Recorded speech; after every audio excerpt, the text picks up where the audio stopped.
to take it back, but I would lay down my life for hers. And I'm so sorry. And I just hope one day you guys will forgive me. It's your girl, Mrs. Tony Two Times, and I'm back with another episode of Hood Tales. In this video, let's take it to Warren, Michigan, to tell the story of two teens' friendly competition that turned fatal over a boy. Before we get into this video, a big thank you to our supporters. I appreciate you all so much. If you'd like to support the channel monetarily, you can find the information on the screen. And to support us for absolutely no cost, please hit that like button. Also, make sure you subscribe if you haven't already and join the Tony Two Times family. Tap that notification bell so you don't miss any future uploads. Also, this video is sponsored by me, Mrs. Tony Two Times, and my YouTube channel. Make sure you check it out and support me. I'll leave the link to it down in the description box. And be sure to share this video with everyone you know. Stay tuned until the end to hear all the details. All right, let's get into it.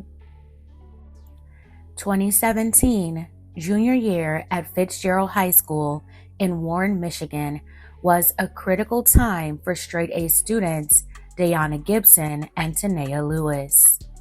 Both girls were striving for academic excellence and wanted to hold the title of valedictorian for their graduating class. Dayana was the more extroverted, outgoing, and popular student, while Tanea was more introverted and to herself. Nevertheless, both girls mingled in the same friend group. There was an unspoken rivalry between the two of them, but for the most part, they were cordial. At Fitzgerald High, it wasn't being a cheerleader or a jock that made you popular, but instead, it was academic achievement. So both girls were a part of the it crowd. Dayana stayed focused on her academics and extracurricular activities. She was a part of the robotics program, student council, and was a color guard in the school's marching band. Dayana enjoyed spending time with her closest friends and got along great with her classmates. She had a lot going for her and didn't have much time for entertaining a romantic relationship, but she did have a crush on a boy named Jack, but hadn't really pursued dating him. Tanea, on the other hand, had a boyfriend. His name was Evan. Tanea was head over heels for Evan, and Evan really cared about Tanea too, giving her a promise ring to show his devotion to her. However, there was a side to Tanea that Evan and those closest to him weren't very fond of. Tanea could be very controlling and possessive when it came to Evan. He was pretty popular himself and was acquainted with other girls. Although they were all strictly platonic, Tanea didn't want Evan talking to any other girls besides her. Tanea's possessive ways drew a wedge between Evan and some of his friends. And in return, they didn't care for Tanea's and Evan's relationship. One of those friends was Dayana. Evan and Dayana had an AP class together and started studying together, sometimes at Evan's house. Tanea would call and text Evan constantly and demanded that he stop studying with Dayana. Evan repeatedly told Tanea that he and Dayana were just friends. Dayana also got frustrated with Tanea because she was not into Evan in that way and really just wanted to get their studies done. In December of 2017, Tanea and Evan broke up. Tanea was not happy about it and thought Dayana had something to do with it.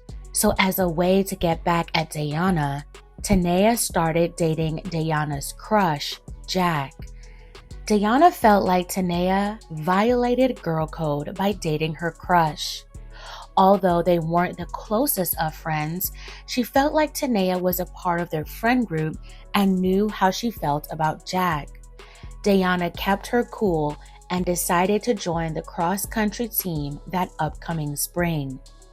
Evan was also on the cross-country team. When Tanea found out that both Diana and Evan were on the team, she was not happy. She felt like they were spending even more time together than before. Tanea broke up with Jack and found her way back into Evan's arms. Tanea promised Evan she would change and not be so possessive and controlling. But after getting back together with Evan, Tanea was still up to her old ways. She even took it a step further by telling Evan he needed to start sharing his location with her. Evan thought that was a bit much, and over the summer of 2018, he and Tanea had broke up yet again. This time, Tanea was absolutely heartbroken and took the breakup pretty hard. As the summer came to an end, senior year was upon the teens. When school started back that fall, 16-year-old Diana was excited about graduating and looked forward to pushing through her goals to be named valedictorian and hoped to get into the best colleges. She arrived back to school with her contagiously bright smile and optimistic attitude. Tanea, having gone through her breakup with Evan, came back to school with a new look and a much darker demeanor. She cut her hair, wore sweats and hoodies that covered her face, always had her headphones in, and didn't really talk as much as she used to. Despite their breakup, Evan still remained friends with Tanea. It appeared that Tanea hoped that her and Evan could work on their relationship and maybe get back together.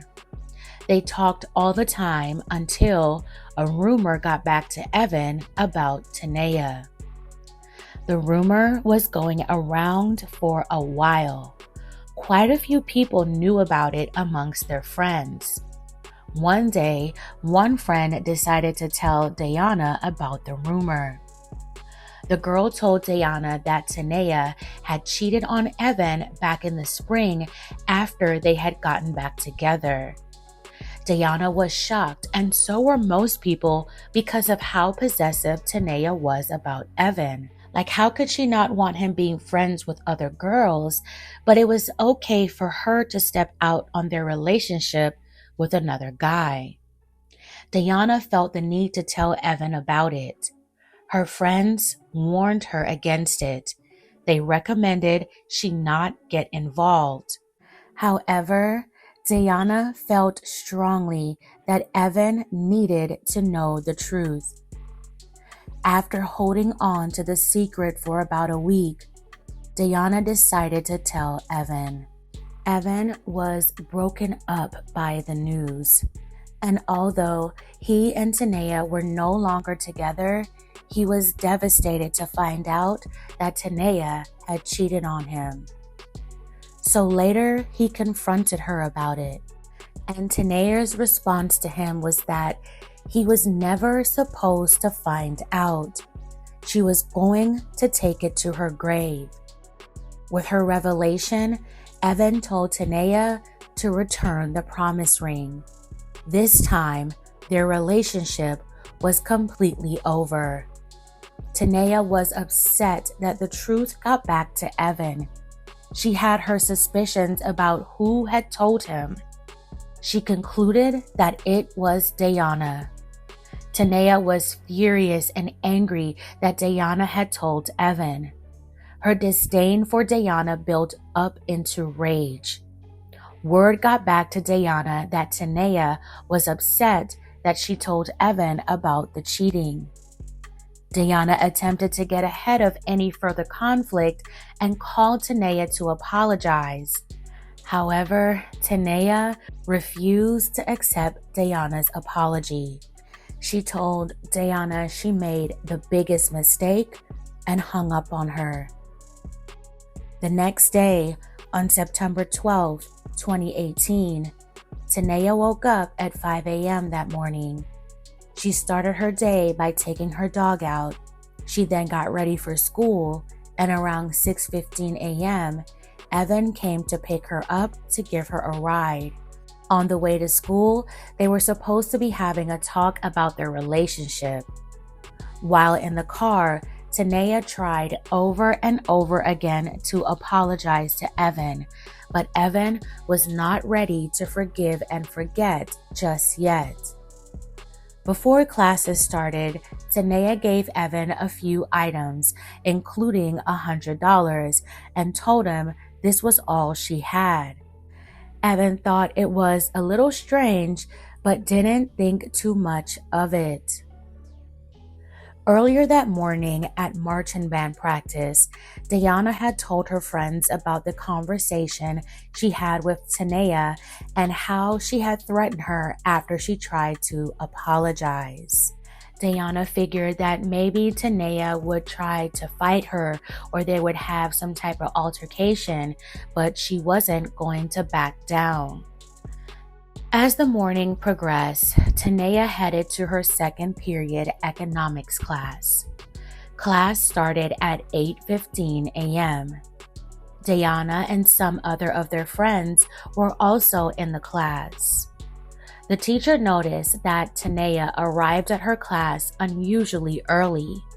Tanea walked into class wearing her hoodie over her head with her headphones in, while listening to the Lil Uzi Vert song EXO Tour Life on repeat as she stared towards the front of the class. Diana was also not like herself that day.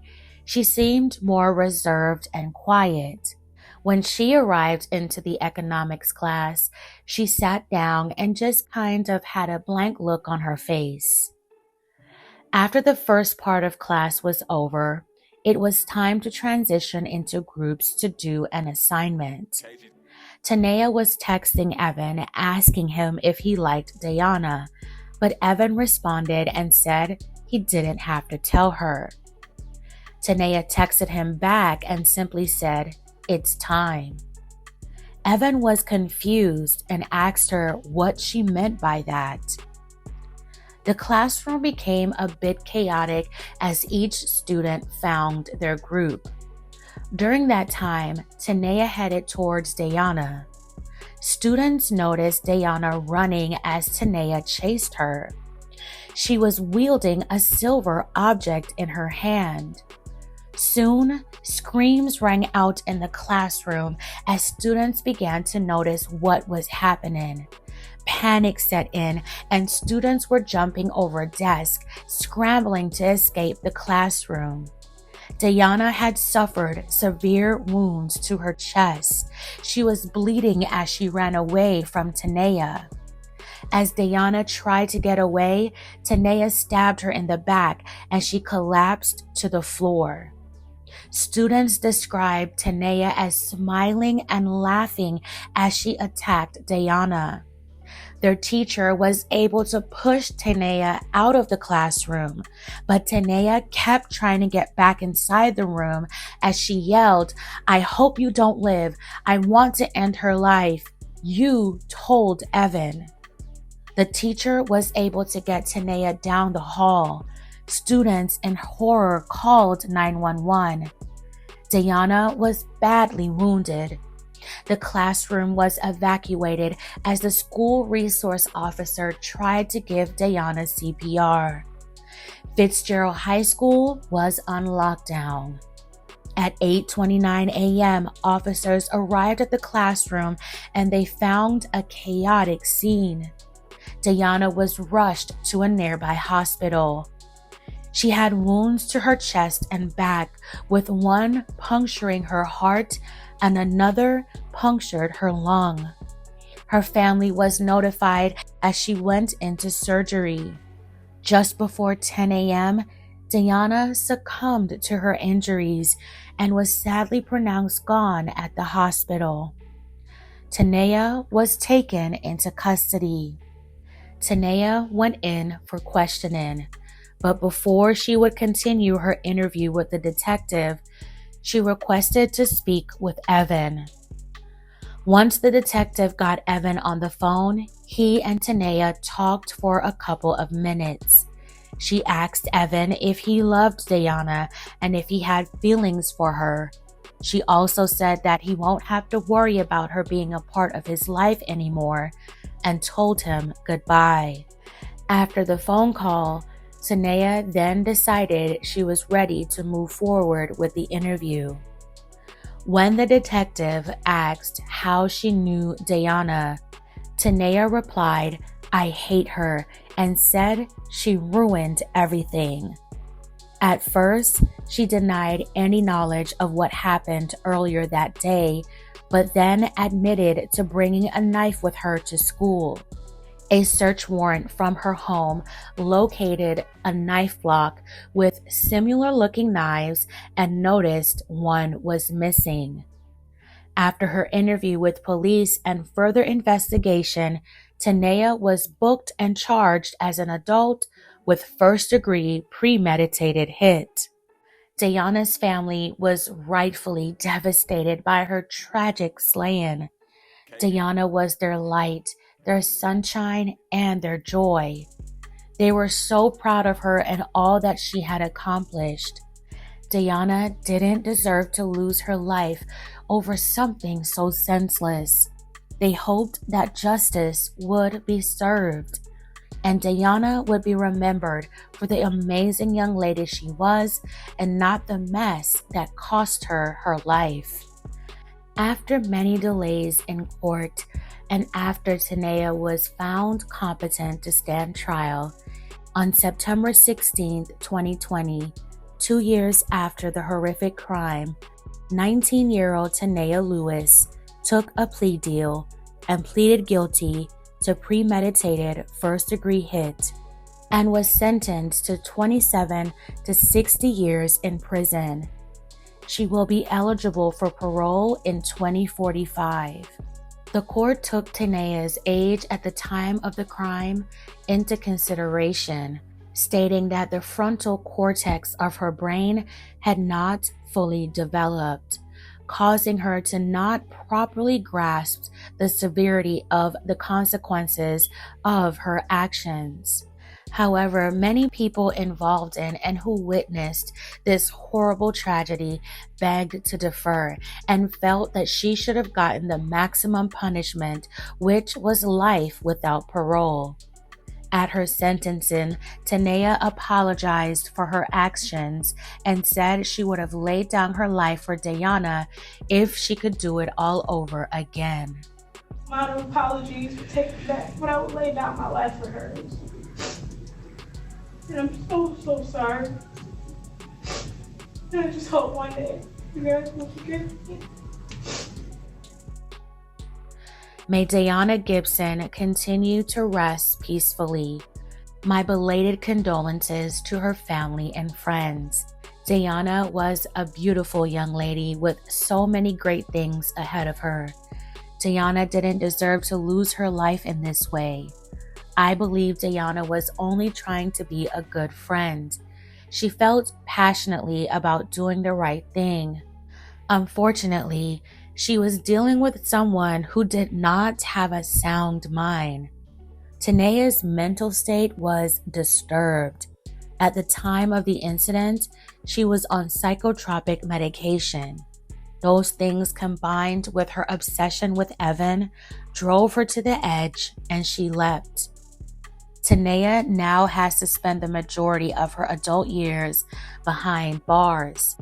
One day, she'll have the opportunity to continue living her life, but her anger and evil actions that day took a precious life, a debt she herself can never repay. Even her apology seemed a bit rehearsed. I could be wrong. Maybe she does feel remorse, but with the hatred she felt for Diana, it's hard to believe. Diana's family and friends hold a vigil each year to celebrate her and remember her legacy. Again, may Diana rest in peace.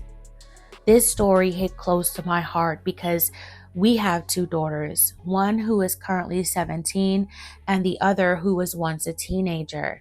And I couldn't imagine getting the call Diana's mother got, or even the call Tanea's mother received about what her daughter had done.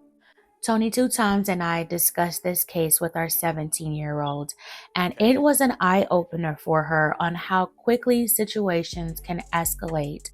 She felt sadness for Diana and couldn't understand why Tanea overreacted about a boy. This story just goes to show how anger is evil and how unforgiveness can turn someone dark.